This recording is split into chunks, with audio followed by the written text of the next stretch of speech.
ভারত ছাড়ছেন শেখ হাসিনা। এমনই একটি সংবাদ ডেইলি মানব জমিনের একটি প্রতিবেদন থেকে আমরা জানতে পেরেছি। মানব জমিনের সেই প্রতিবেদনে বলা হয়, যুক্তরাষ্ট্র ভারতের কাছে জানতে চেয়েছে যে শেখ হাসিনা এই মুহূর্তে কিসের ভিত্তিতে ভারতে অবস্থান করছেন। ভারত যুক্তরাষ্ট্রকে জানিয়েছে শেখ হাসিনা অতি তাড়াতাড়ি ভারত ত্যাগ করে মধ্যপ্রাচ্যের কোনো একটি দেশে যাবেন। মানব জমিনের সেই প্রতিবেদনটিতে বলা হয় যে ভারতের পররাষ্ট্র মন্ত্রণালয় বাংলাদেশের পররাষ্ট্র মন্ত্রণালয়কে এই বিষয়টি জানিয়েছে। একটা সময় যেই মানুষটি লক্ষ লক্ষ রোহিঙ্গাকে বাংলাদেশে জায়গা দিয়েছিলেন, সময়ের পরিক্রমায় সেই মানুষটি ভারতে রোহিঙ্গার মতো অবস্থান করছেন।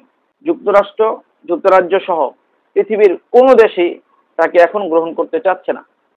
এমনকি তার পরিবার যেখানে থাকে ফিনল্যান্ডে, সেই ফিনল্যান্ডের সরকারও তাকে ইতিবাচক কোনো সাড়া দিচ্ছে না। এটি হচ্ছে জুলুমের শাস্তি। জালেম অল্প কিছুদিন শান্তিতে বসবাস করলেও একটা সময় সমগ্র পৃথিবীটা তার জন্য সংকীর্ণ হয়ে আসে এবং সমগ্র পৃথিবীতে তার কোনো সহায়তাকারী থাকে না। একটা সময় যারা তাদের বন্ধু ছিল তারাই পরবর্তীতে তাদের চরম দুশ্মনী পরিণত হয়, তাদের থেকে নিজেদের সাহায্যের হাতগুলো গুটিয়ে নেয়। এমনকি আল্লাহ তাআলা কুরআনুল কারীমে বলেছেন, আল্লাহ বলেন, আল্লাযীনা ইয়াযলিমুনা আন-নাসা ওয়া ইয়াবগুনা ফিল আরদি বিগাইরিল হক উলাইকা লাহুম আযাবুন আলীম ওয়া মা লাহুম মিন নাসিরিন। যারা দুনিয়াতে জুলুম অত্যাচার করে এবং অযথা ফিতনা ফাসাদ সৃষ্টি করে, তাদের জন্য রয়েছে মহাশাস্তি এবং তাদের কোনো সাহায্যকারী থাকবে না। এটা আল্লাহ সুবহানাহু ওয়া তাআলা 1400 বছর আগেই বলে দিয়েছিলেন। আর বাংলাদেশের উলামায়ে কেরাম বছরের পর বছর এই কোরআনের বাণীগুলোই তাদের কাছে বলার চেষ্টা করেছেন, তাদেরকে বোঝানোর চেষ্টা করেছেন। কিন্তু আফসোস, কে শোনে কার কথা?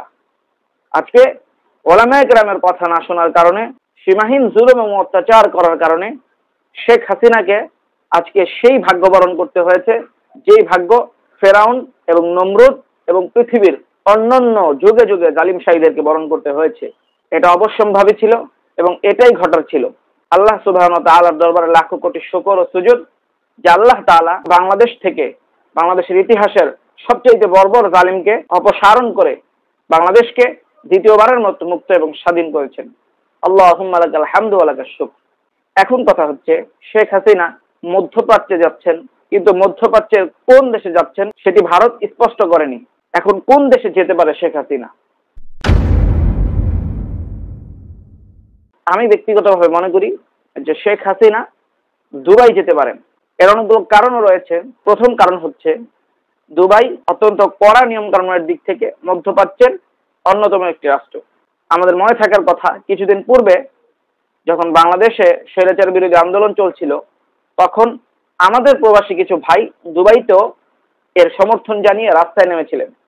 তারা সেই দেশের সরকারের জন্য কিংবা সেই দেশের প্রচলিত সিস্টেমের জন্য কোনো হুমকি ছিলেন না। তারা শুধু তাদের আবেগে তাদের দেশের চলমান আন্দোলনকে সমর্থন দেওয়ার জন্য জাস্ট রাস্তায় নেমেছিলেন।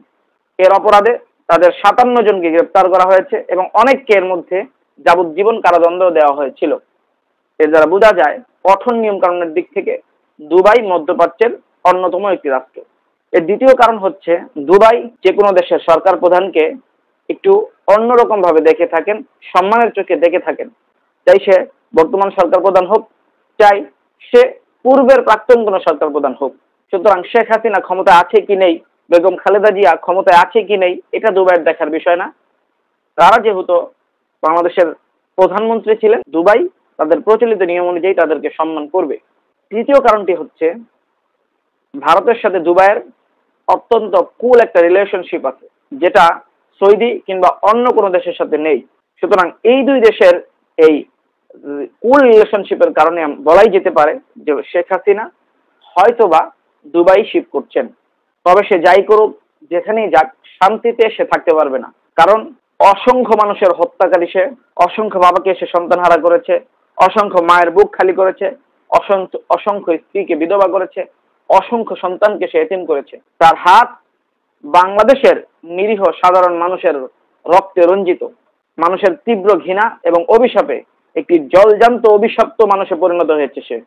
সুতরাং সে পৃথিবীর যে প্রান্তেই যাক, যে প্রান্তেই থাকুক না কেন, তার কপাল থেকে সুখ শান্তি নামক বস্তুটি চিরতরে চলে গেছে বলে আমি মনে করি।